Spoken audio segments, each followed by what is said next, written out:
سخنگوی والی غزنی طی یک کنفرانس مطبوعاتی دستاوردها و فعالیت‌های ادارات حکومتی را در بخش‌های مختلف در یک سال گذشته با رسانه‌ها شریک کرد.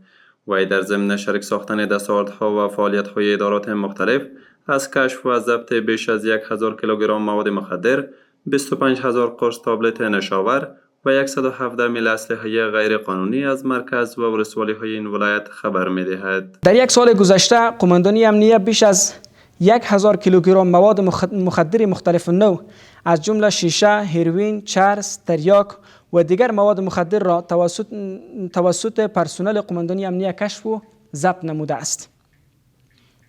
2.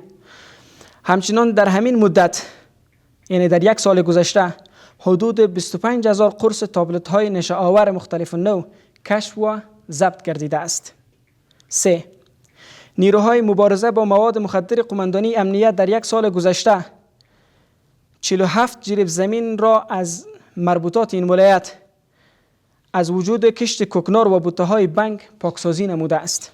در یک سال گذشته تعداد 117 میل اسلحه مختلف نوع کشف و ضبط گردیده است. باشندگان غزنی از فعالیت‌های امارت اسلامی در بخش مبارزه با مواد مخدر ابراز خرسندی کرده و خواهان جمع‌آوری اسلحه‌های غیر قانونی در این ولایت می‌باشند. مو خوشاله له اسلامي امارت څخه هیله لرو چې نورم لدی ټینګ امنیت راسي او هیله لرو چې امنیت لا قوي سي.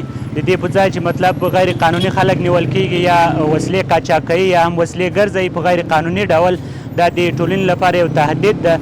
نو خبره ده چې دا ټولې ونیول سي او خلک محکمه سي لکه اوس چې سوي هم دي.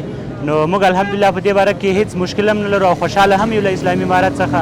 د امارت نه مو داسې د نظام نه مو دا هیله ده چې دی دلته په دې هیواد کې مثلا کوم غیر قانوني وسلې چې دي په غیر باندې چې مثلا جرمونه او مثلا هغه څه ترسره کیږي، غلاوي او نورې داسې پیښې اختطافونه دا ترسره کیږي. تر اوسه پورې الحمدلله په غزني کې موږ دومره شهیدان نه یو، خو بیا هم هغه غیر قانوني وسلې چې مثلا دلته په دې هیواد کې په داخل د شهر کې مثلا په ولسوالیو کې شتون لري، هغه باید دی ترلاسه کړي او دی باید هغوی تصفیه وکړي.